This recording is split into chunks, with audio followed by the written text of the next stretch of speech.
Dito ay may nag-invite sa atin na number 2 Harley daw sa lugar nila. 1v1 daw kami. Lagi daw niya napapanood ang live stream ko kaya in-invite niya ako. Siyempre, sino ba naman ako para tumanggi? Wala nga pala tayo ditong ideya o anong gagamitin nating hero kasi wala naman siyang sinabi. Ano pa nga ba? Siyempre, gamitin natin ang paborito nating hero na si Amon. Ayoko nga palang matalo dito kaya ginamit natin ang gamay natin na hero. Ito nga pala ang pinakapaborito ko sa lahat na hero, si Amon. At ito na ang unang pagharap ng number 2 Harley versus walang title na si Amon. Masakit nga lang pala sa early game ang Amon mga lods. Pero ito pa rin yung ginamit natin kasi alam nating mananalo tayo dito. Mag-clear na muna pala tayo dito ng mga minions bago tayo mag-jungle mga lods. Magpalakas muna tayo dito sa mga buff. Kung sa mga sundalo, huwag kang pupunta ng gera kung wala ka naman bala. Ganon din sa ML mga lods, kailangan ng buff para lumakas. Pagkatapos natin kunin yung blue buff, isunod naman muna natin yung red mga lods para tayo mag-level 3 na. Pagkatapos natin kunin yung red mga lods, punta naman tayo ng mid para tayo mag-clear ng mga minions. Clear muna natin yan para hindi mapush yung ating mid. At natat nga pala tayo ditong patayin na ng Harley. Gustong-gusto na tayong pasukin sa torre, ngunit hindi niya tayo kaya. Kaya mapi-first blood ka ngayon. Kaya ang matasabi ko sa'yo, marami ka pang kakainin bigas tutoy, pero isain mo muna. So ibig sabihin niya, naaalamang na tayo kasi na first blood natin siya. Ibig sabihin, maaalamang na tayo ng level sa kanya. Sa ML kasi mga lods, magpalakas ka muna bago ka lumaban ng sabayan. Huwag kang masyadong matapang. So bumalik na naman tayo dito sa mid. Ngunit hindi natin alam na nakatago pala sa bus ng Harley. Tayo gustong-gusto na talagang patayin ng Harley. Gigil na siya dito kaya napilitan tayong tumakas. Mag-SS muna tayo. Siyempre ayaw ko muna dito makipaglaban ng sabayan. Kaya chill-chill lang ako dito mga lods. Kung makikipaglaban ka sa ML ng 1v1, kailangan gumamit ka dito ng utak. Huwag puro tapang. Both side mga lods, i-clear natin ang mga minions para hindi sila ma-push. Para hindi mabawasan ang ating torre. Pagkatapos natin i-clear ang magkabilang gilid mga lods, balik naman tayo sa mid. So inaabangan na naman tayo dito ng Harley. Pinasok niya na naman tayo, ngunit hindi niya talaga tayo kaya. Kaya napatay na naman natin siya. Nagki-clear nga lang pala tayo dito mga lods, ngunit ginamitan na naman tayo ng SS ng Harley. Pero wala siyang damage sa atin. Naka-live nga pala ako dito mga lods ng in-invite ng kalaban kaya medyo naglalag tayo dito. Kaya pinatay ko muna ang ating camera pie. Siyempre ayaw ko dito makapawi siya ng kill kaya pinatay muna natin ang ating live para matanda ang ating signal. Hindi ko nga pala makita sa mapa ang Harley dito. Hindi natin alam na nakatago na naman sa bush. Inaabangan na naman tayo. Ngunit din niya talaga tayo kaya kaya napatay na naman natin siya. Konting-konti na lang ay mapapatay na tayo dito ng Harley. Kaya kailangan na natin gumamit ng magic defense. Hindi nga pala muna tayo lalabas dito. Magbabap muna tayo kasi medyo masakit na ang Harley. Kailangan muna nating mabuo ang winter truncheon mga lods, yung freeze, bago tayo lumabas. Kasi yun nga pala ang pangontra sa SS ng Harley mga lods. Dito ay magkiklear nga muna pala sana tayo ng minion sa mid mga lods. Ngunit hindi pala natin alam na nakabang na naman ang Harley sa may bush. Kaya na-SS na naman tayo. So namatay tayo dito mga lods. Pero napatay din natin ang Harley so tabla lang. So may kartada nga pala tayo dito na 4-1. Tapos ang Harley naman 1-4 mga lods. So malaki diferensya. So tumatalab na ang SS ng Harley dito mga lods kaya gagamit ako dito ng Athena. Bubuuin muna natin yan bago tayo lumabas ulit ng base.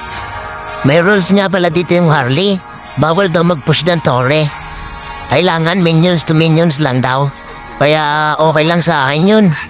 Lamang naman tayo sa laban kaya okay lang na hindi tayo mag-push. Dito nga pala hindi sumusunod sa rules ng Harley. So ibig sabihin, dinadaya niya tayo, pinupush niya yung torre. Siyempre hindi tayo papayag dito na dayain lang tayo ng basta-basta ng Harley. Kaya siyempre kailangan natin din gumawa dito ng paraan kung paano mapush ang torre niya. Kaya ang ginawa natin dito mga lods habang nagpupush siya, kinuha naman natin ang Lord. Bawal nga rin palang kunin ang Lord sa 1v1 mga lods pero dinadaya tayo ng Harley. Kailangan gumawa din natin ng paraan. Dito na tayo tumanda sa ML, magpapadaya pa ba tayo sa mga baguhan? Mukhang nahirapan tayong kunin dito ang Lord kasi wala pa tayong lifesteal. Hindi pa tayo nakakabuo. So malapit na tayong mamatay. Pero gagamitan na natin ng SS bago i-return na natin. So ayun, nakuha na natin yung Lord. So uwi muna tayo dito kasi baka matsambahan tayo ng Harley. Medyo masakit, wala na tayong buhay. Clear nga muna pala natin yung minion sa top kasi inubos na ng Harley dito yung Tore. Pinush niya na ng pinush. Hindi talaga siya sumusunod sa rules. Dito ay nakaabang na naman pala ang Harley kaya isa na naman tayo. Buti na lang meron tayong Winter Crunchun. Nakapag-press tayo. Nung di na tayo dito makalabas kasi medyo masakit na yung Harley. Boro pagsugod na nga pala ang ginagawa dito ng Harley. Kasi gusto na siguro niyang tapusin ang laban. Habang ang ginagawa naman natin dito ay puro pag-iwas lang. Kaya lagi ko nga sinasabi, wag puro tapang lang gumamit ng utak. Sinamantala nga pala natin dito na naglalakad yung Lord papuntang top. Hindi muna tayo dito magpa-farm, magpupush muna tayo sa mid. Uubusin na nga pala natin yung Tore sa mid mga lods. Gagayahin na natin yung Harley. Habang pinupush natin yung mid, hindi natin napansin na nabatay na pala yung Lord. Kapalapit na pala yung Harley dito, kaya naisa-isa na naman tayo. So namatay na naman tayo dito mga lods, ang sakit na talaga ng Harley. So tayo naman ang walang damage dito mga lods kasi naka-Winter Crunchun na rin siya. So mukhang tatapusin na dito ng Harley ang laban. Kasi pupunta na siyang mid. Mukhang uubusin na niya yung Tore. So wala na tayong Tore dito. Inubos na talaga ng Harley. Pinush niya na ng pinush. Buti na lang meron tayong minion sa bot mga lods na papunta dun sa main Tore niya. Pagkabuhay pa na natin dito mga lods, mag-clear muna sana tayo ng minions. Ngunit nagabang pa rin pala sa atin ng Harley. Kaya nakagamit agad tayo dito ng Winter Crunchun. So napatay na naman tayo ng Harley dito. Hindi niya tinapos ang laban dito at bigla siyang umuwi kasi may paparating na mga minions sa kanyang Tore. Nakakalamang na nga pala sa laban ng Harley kaya hindi tayo basta-basta makalabas. Pero hindi tayo dito papatalo at gagawa pa rin tayo ng paraan. Hindi na nga pala tayo dito makapag-farm kasi kinuha ng Harley ang ating pop. Kaya ang ginawa natin, nag-clear na muna tayo ng mga minions. Hindi natin alam na napapalapit na naman pala ang Harley. So umiwas lang muna tayo dito mga lods. Takbo-takbo lang muna tayo hanggang sa mauwa natin yung kempo. Dito ay magpa-farm nga muna sana tayo. Ngunit bigla na naman tayong inatake ng Harley. So wala din akong damage sa kanya kasi parehas niya kami naka-Winter Crunchun. Dito ay natapos ko na nga palang buhay na Katina kaya tayo naman ang susugod sa kanya.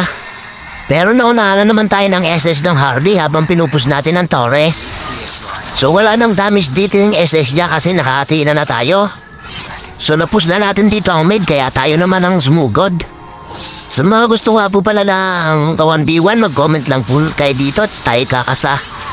So napatay na natin dito ang Harley kaya hindi na natin siya bibigyan ng pagkataon, tatapusin na natin ang laban. Bago matapos ang laban, nagpapasalamat niya pala ako sa mga nanood ng video ko. So isang pakiusap ko lang mga lods, baka pwede naman pa-like and share.